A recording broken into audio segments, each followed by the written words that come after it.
Good evening, everyone. Welcome to another episode of Tech Niger FM. And today we'll be talking about legal infrastructure for scale. Um, as it speaks to startup in Africa. And today I'm your host, Babatunde Sonju, and I have with me today one of the respected person in the legal industry, uh, the name Barrister Oluwatodimu Ige, popularly known as Oga the Lawyer.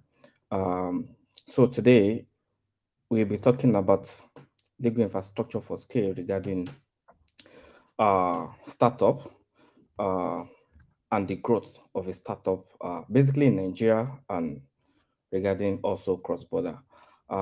Permit me to welcome Barrister Oluwatodimu Ige to the show. Good evening, sir. Good evening. Thank you for having me. It's a pleasure to be here. Thank you, sir. Um, Welcome. so, regarding this particular topic, legal infrastructure for scale, I want you to first introduce yourself so that our audience can basically know you, know your work, and before we move into the topic for today, sir.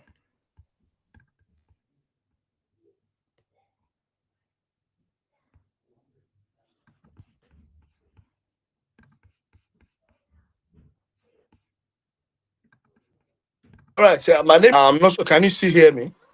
Yes, I can hear you. Yes, I can hear you. My name is Oluwato Dimuige. I'm a legal practitioner here in Nigeria. I am the principal partner at Oluwato Dimuige LP, and I also have a social media forum where I help people and teach law.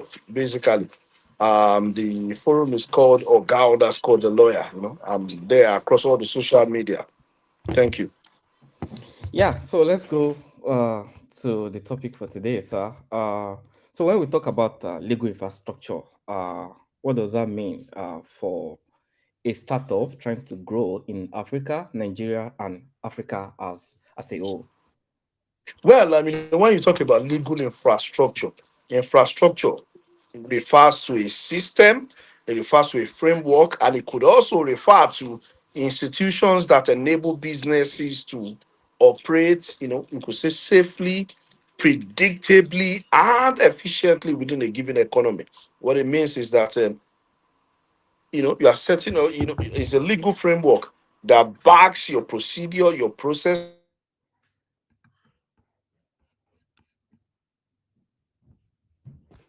refer to your investor friendly.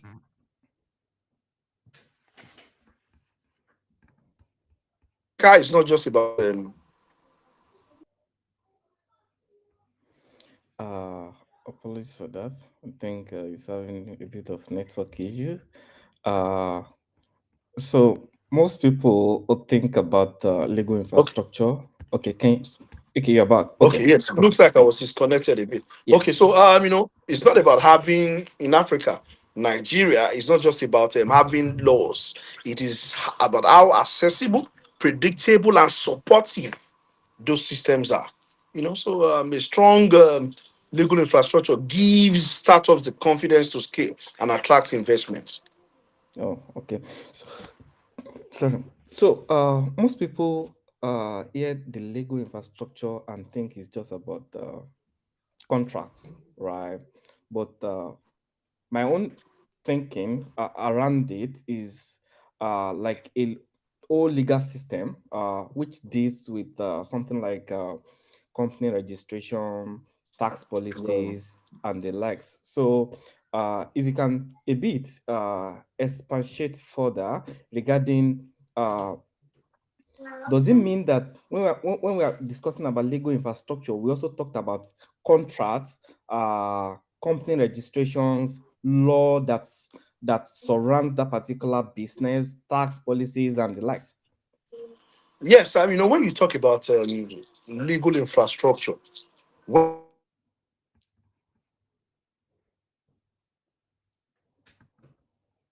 if you must set up a business, your business must be a legal entity. How do you become a legal entity in Nigeria? Your business must be registered with the Corporate Affairs Commission of Nigeria. That is the sole regulatory body responsible for setting up a business in Nigeria. That means that if you must do business, you must understand how to set up your business. Is it going to be a business name? Is it going to be a limited liability company? Those are the infrastructures that you must consider. That means that you must be registered with the Corporate Affairs Commission.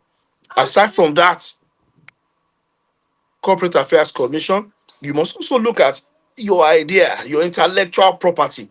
How protected is your intellectual property? Mm. Is it protected under the Copyright Act? Have you trademarked that name and the business? Those are areas that you must explore and consider in terms of infrastructure.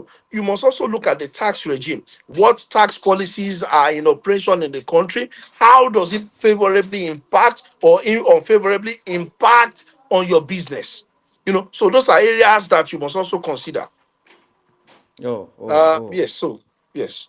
Wow. So when it now comes to you have set up your business, your intellectual property, your copyright is protected, you must also now explore or look at your relationship with other persons. That means that's where we bring in the issue of contracts, we bring in the issue of registration with appropriate bodies or authorities that are regulatory bodies of whatever business or solution you are providing. And thirdly, you must also have um, some form of structure when it comes to your contracts.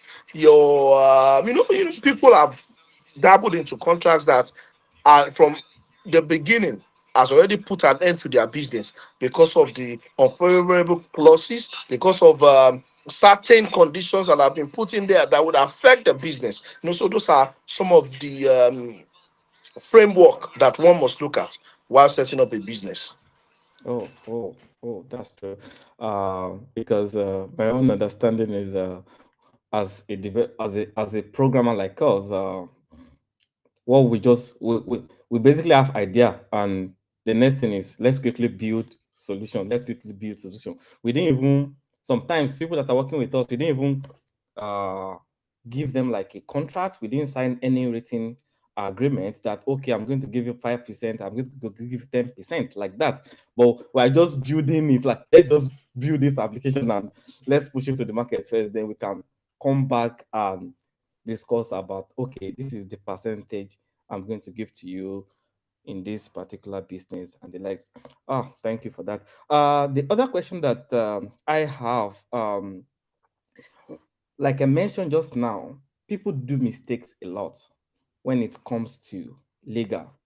Um, what are some of the biggest legal mistakes that you've seen that an early stage funders have made? What are the biggest mistakes that you've seen so far? Well, when you see startups, the a lot of mistakes happen, but I'll just limit myself to about three or five because of our time, and so that I don't lose people in the track of this conversation. Number one is ignoring structure at the start. Like you said, people say, "Oh, I have this app, I have this idea. Let's quickly do it together. Let's talk." Forgetting the skeleton. What they are looking at is, oh, let's just hit the ground running. And most times when you do that, when you ignore structure, the CEO at the time that it started is doing everything. But there will be a point that you will be so big that it might be difficult for you as a CEO to be doing marketing, to be attending to customers, to also be engaging with the regulatory bodies. So that means that you must have a structure. What is the structure? You must have an organogram. What is everybody that is coming on board? What is the responsibilities that is expected of them? What are the do's and don'ts? It must be very clear what every association or relationship that you are in, what it must be spelled out. A business, a legal setup is different from a relationship.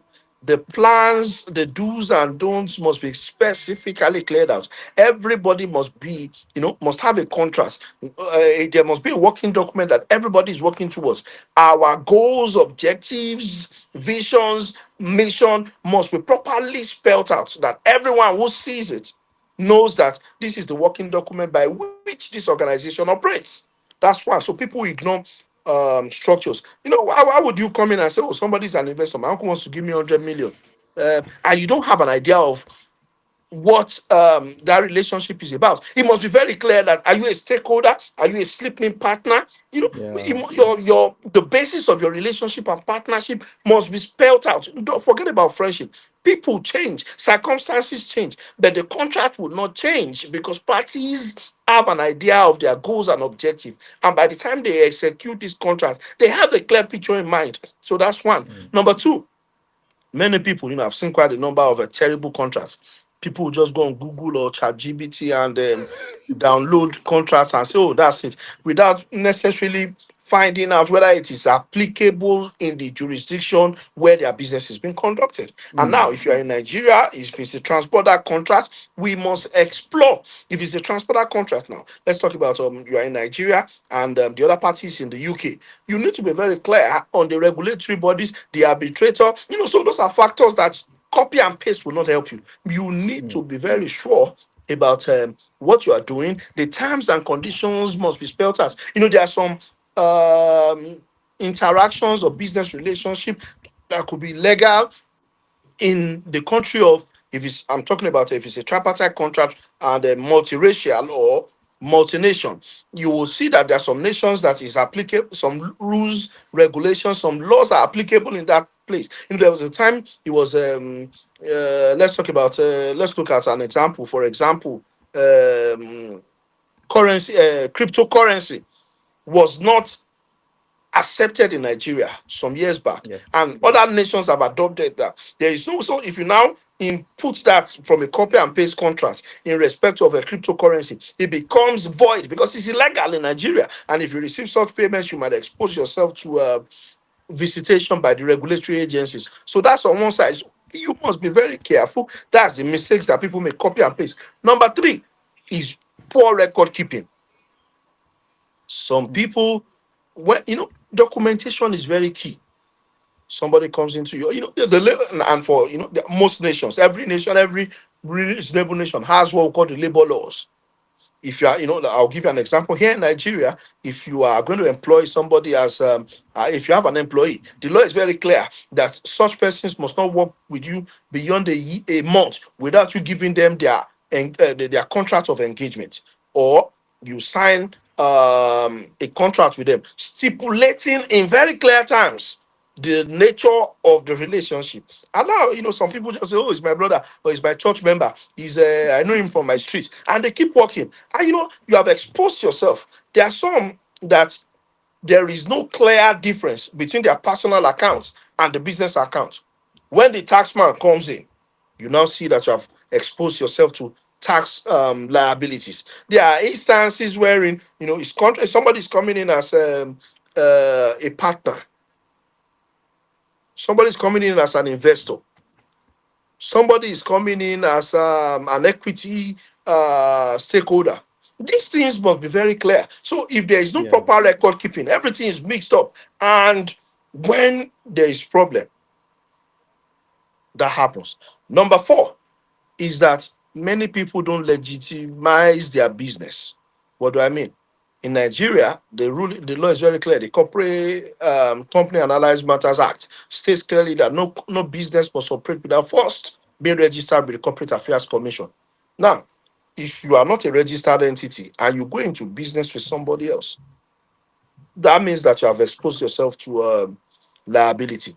Now, some people would not have very good and sound ideas. They will refuse to copyright these ideas or even trademark it. And there was a very That's recent true. case that somebody had a very good name. In fact, they were making a lot of money in Lagos, and they wanted to go to Ibadan and open another branch, only for them to see that somebody else had registered that business in Ibadan. He had trademarked the name.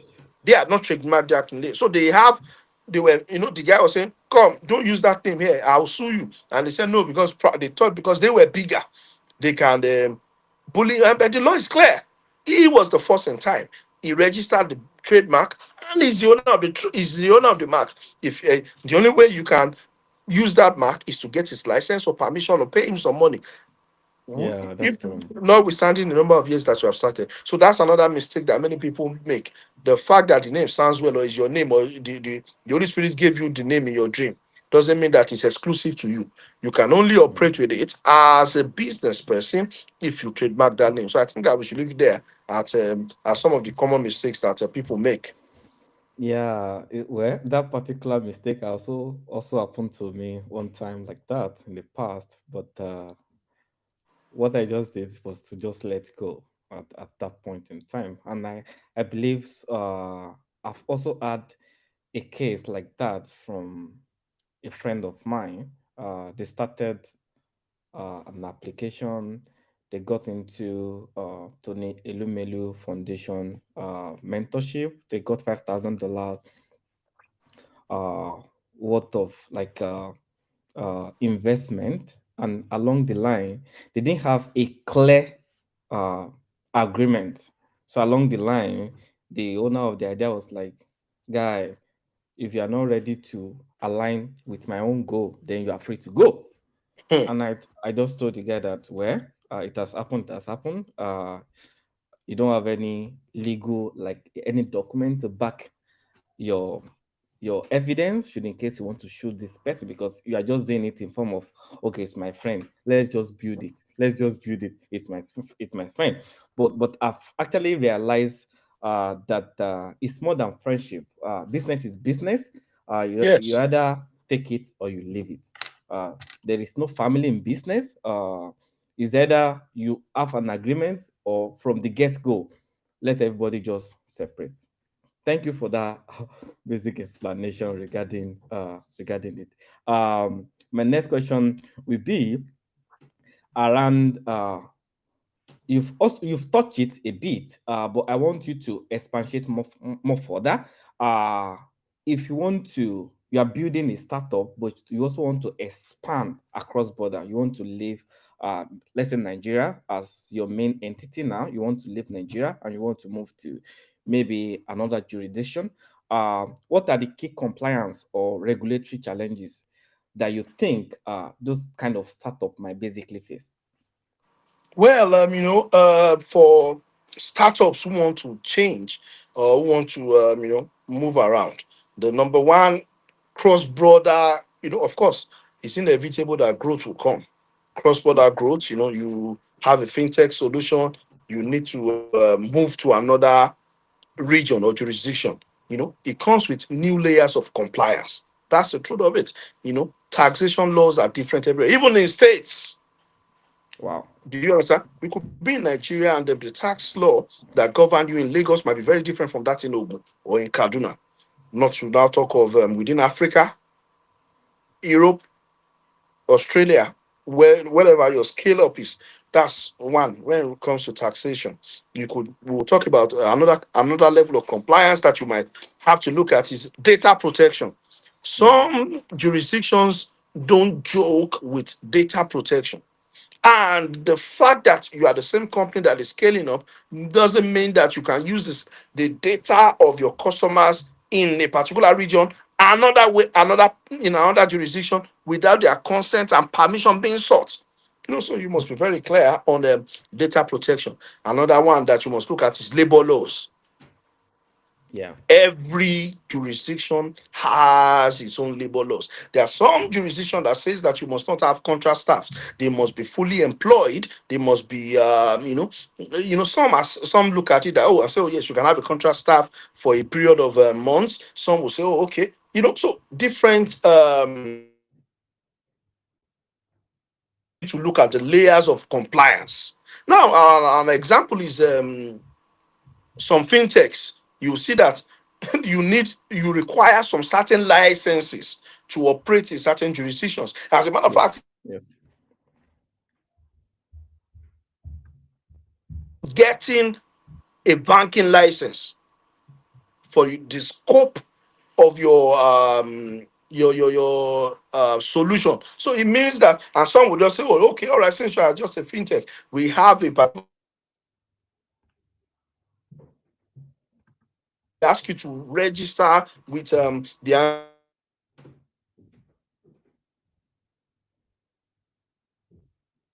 protection agencies, so many.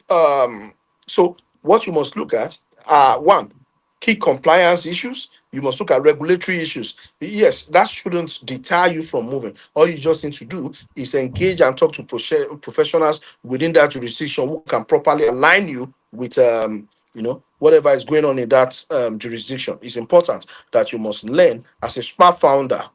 You must study each jurisdictions and their startup entry rules before any commitment, because for example, in some nations like Nigeria, you could even have some tax exemptions because you are a startup, because you are new.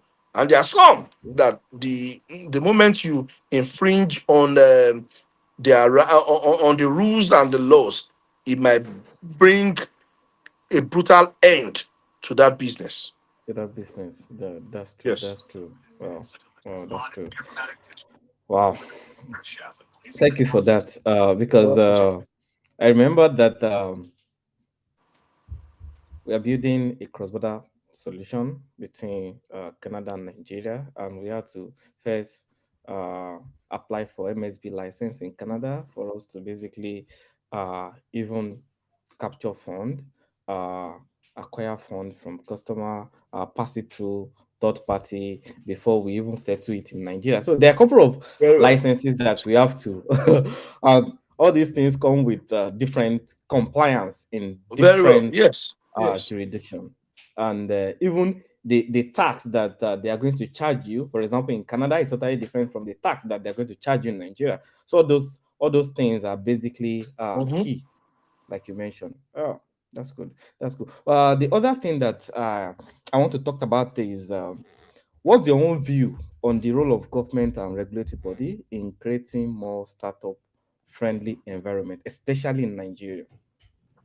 Well, the role of the government is crucial and very important when it comes to encouraging startups, Yeah. encouraging SMEs, encouraging people to start a business. Many people shy away from investing in Africa, Nigeria, because of the policy somersaults.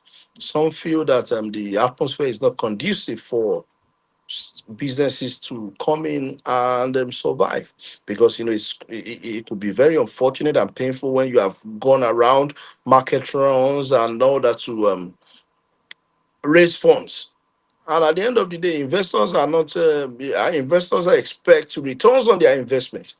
If you are bringing the funds into any nation, we want to be sure that our funds are secured, and there will be no policy somersault. So that means that the government needs to create an enabling environment that Mm. supports startups, that supports businesses, so that they can be rest assured.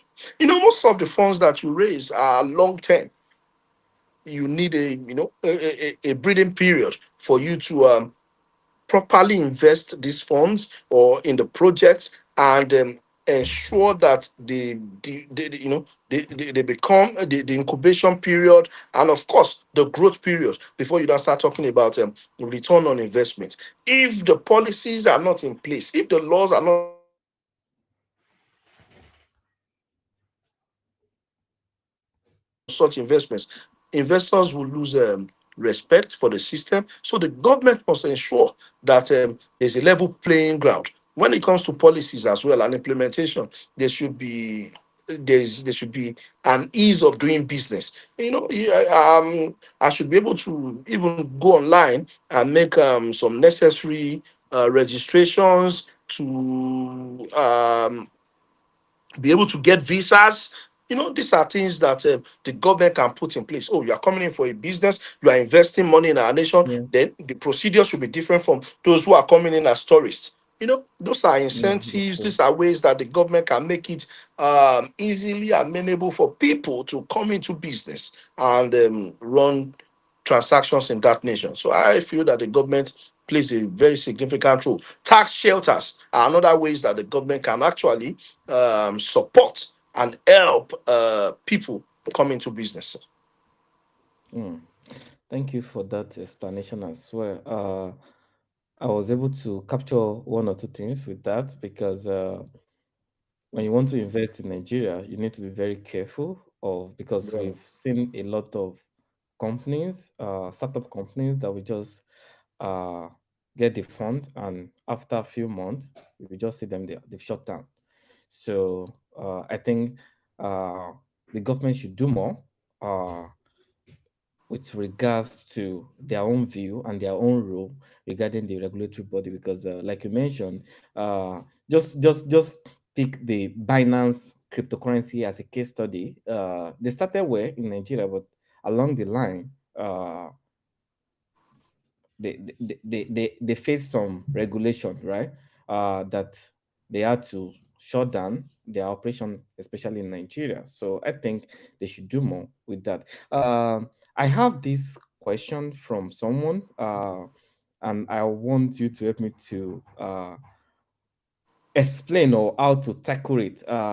So the person mentioned that when you share your idea or product with others, you risk it being copied or used without your permission, which speaks to like intellectual property when collaborating with third party or external partners. So how can a startup solve that particular issue?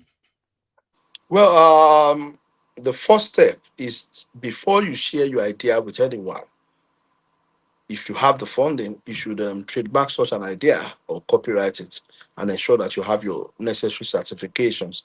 What this does is it gives you some form of protection. Number two is before you share your idea with anyone, ensure that they sign what we call a non-disclosure agreement. That's an NDA. Okay. An NDA, what's the duty of an NDA? Is what an NDA does is that whatever I'm giving to you now is for your information, and you have no right to use that information without my permission. You have no right to disclose whatever I'm sharing with you with another party, with any other third party without my consent. If such persons use your idea, if such persons use or disclose such information to other persons who are not ordinarily supposed to be privy to such information, you have a right of action against them. And in law, it's very clear that when there is a breach, there's always a remedy in law. So that's the best way to protect yourself. Okay, okay. So to audience and listeners, I think with the trademark and the NDA, you can use that to protect your innovation Very well. while you're sharing it or you are trying to bring external partners into your startup. I think that goes a long way regarding what you are building and the partnership that you actually want to bring to the table. Uh, Barista, thank you so much. I don't want to take much of your time because I know you're a busy person. If you are to advise like a young founder today, what are the legal principles that they must not overlook? Um, the truth of it is, if I'm going to be advising young startup persons, anybody interested in bringing in investors or starting up a business, number one is you must look at when you are signing partnership or investor agreements, you must be very clear on equity dilution. Okay. What I mean by equity dilution, I'm the owner of the idea, it's mine. It's just I don't have money. How much am I willing to give up from that idea? You just see people who have invested so much and saying, no, I want to give up 50%, 60%, because at that point, the business is still at $0 or is at the barest minimum. That's being myopic. When the business becomes multi-billions, would you be comfortable giving somebody 50%, who is a sleeping partner, when after you have paid salaries, you have done this, you have done that, of course, that's where groaning and negativity comes in. So Yeah. before you dilute your equity, you need to be sure of how much you're willing to give up. That's one. Number two is vesting period. If you are giving anybody, you are bringing them to bed with you, you must be very clear. How long are they going to stay with me before they can become part owners? Okay. It's not because I shared an idea with you and you're saying that, oh, I'm giving you 20% of it, and the person ups and leaves in 2 or 3 months' time and starts his own, you know that immediately they leave because you have given them part of your business. You have diluted your equity. They are part owners, Yes. and you know that way it gives you some for it puts you at a disadvantage. Mm. And the exit clauses should be very clear. If you are leaving, I have the first right to buy your shares back and all that. So those are things that you must look at. Board control and voting rights. As a businessman, you must not be myopic. You must think very clear. You might be small now, Yeah. but you are not going to remain small. So you build for the future. You must build for the future. You must not think about, oh, what am I going to eat now? So the thing is, as a professional, we starting up, you must never joke with your foundation. Protect your foundation before you chase the funding. It's very Mm. important. What do I mean by protect your foundation? Like I said, you have brought in investors, and at the end of it, you have not even registered the business, the idea. I saw a video wherein a lady came in and said that she wanted to run an e-commerce business. And do you know that she sat before the investor and said, the man said, "Oh, do you have a website?" He said, "Yes, I have an idea." And she told the man. The man said, "Oh, look at it. I bought this website." And an e-commerce is the website is the bane or the soul of the life of that business. You don't have the website and you have started looking for investors with the particular name because it was a name that was adapted to the form of business, and you don't have that. So why would you do that to yourself? So as a startup, there must be legal clarity around ownership. It must be very clear. Who is the owner? He's my friend. He said, no, who is the owner? Business has nothing to do with sentiments. Yes, that's true. I agree. So around ownership, it must be very clear. Everybody must know that this is the owner. You must also be very clear on contracts, intellectual property. You must never joke with compliance. Mm. You might think that you are smart, evading tax, breaking one law or the other. But the day the law will come for you, you might end up having so much exposure that some people have had to shut down businesses or names because of tax implication as a result of infraction over the years. Some are That's those who are even lucky to escape jail term. So it is not a luxury. You understand? Build legally and scale sustainably. I think that would be my advice. Mm, mm. Build legally. Build Yes. legally. I think that's that word alone or that sentence alone is worth millions. Because if you are just building without the legal protection or something like that, then uh anything that can happen to your startup, anything can happen to Yes. your startup. And the other thing that personally I can add to it is like always have your agreement in writing. Don't just say, okay, I'm giving you 20% and that's all without any written agreement. It actually it doesn't carry any weight because there's no Yes. evidence for that, and without an evidence there is nothing that you can present should in case anything even happen. And lastly, when you are trying to pitch your idea to investors, uh, and or any other person that you think you might want funding from them or something like that, then I think the first thing is for you to first protect the idea. Before you don't have money, investor have money, they can get that idea and push money into it and get it out before you even we even be able to push that. But when you protect that particular idea, it actually goes a long way. It actually goes a long way. Thank you, Barrister, for today. I really appreciate your time for this particular session.